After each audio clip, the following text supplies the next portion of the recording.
एक दिन की बात है, एक गरीब परिवार में माँ बहुत परेशान होकर अपने पति से बोली, हमारा एक समय का खाना भी पूरा नहीं होता और बेटी दिन ब दिन बड़ी होती जा रही है। गरीबी की हालत में उसकी शादी कैसे करेंगे? ये सुनकर बाप भी विचार में पड़ गया। दोनों ने दिल पर पत्थर रखकर एक कठोर फैसला किया कि अगले दिन बेटी को मारकर दफना देंगे। अगले दिन सूरज निकला। माँ ने अपनी बेटी को खूब लाड़ प्यार किया, अच्छे से नहलाया और बार बार उसका सिर चूमने लगी। ये देखकर बेटी ने कहा, माँ, मुझे कहीं दूर भेज रहे हो क्या? आज तक आपने मुझे ऐसे कभी प्यार नहीं किया। माँ केवल चुप रही और रोने लगी।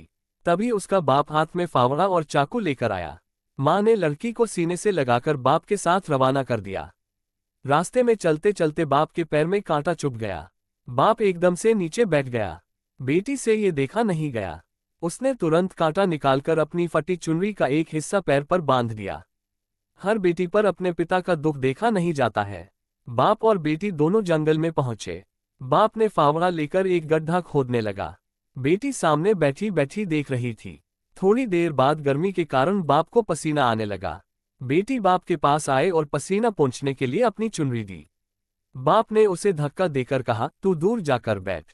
थोड़ी देर बाद जब बाप गड्ढा खोदते खोदते थक गया तो बेटी दूर से देख रही थी। जब उसे लगा कि पिताजी थक गए हैं तो पास आकर बोली, पिताजी, आप थक गए हैं। लाओ, फावड़ा मुझे दो, मैं खोद देती हूँ। आप थोड़ा आराम कर लो। मुझसे आपकी तकलीफ नहीं देखी जाती। जब भी आप तकलीफ में होते हैं तो मेरे दिल पर ठेस पहुंचती है। हर बेटी अपने माँ बाप को हमेशा खुश देखना चाहती है। बेटी बोली, पिताजी, आप मेरी जिंदगी हो, जब तक मैं तुम्हारे घर हूं तब तक मैं आपकी सेवा करूंगी।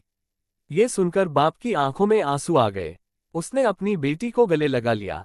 बाप बोला, बेटा, मुझे माफ कर दे। ये गड्ढा मैं तुम्हारे लिए ही खोद रहा था और तुम मेरी चिंता कर रही हो। अब जो होगा सो होगा। तुम हमेशा मेरे कलेजे का टुकड़ा बनकर रहोगी। मैं खूब मेहनत करूंगा और तुम्हारी शादी धूमधाम से करूंगा।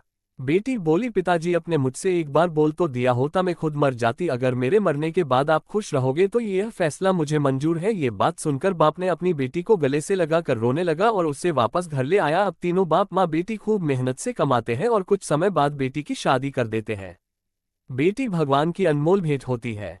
इसलिए कहा जाता है कि बेटा भाग्य से मिलता है और बेटी सौभाग्य से। बेटी का महत्व परिवार और समाज में अतुलनीय है। आइए हम सब मिलकर बेटियों का सम्मान करें और उन्हें स्नेह और आदर दें। आपको इस कहानी के माध्यम से क्या सीख मिली, अपनी राय कमेंट में जरूर दें। सोनू भाई की कलम से।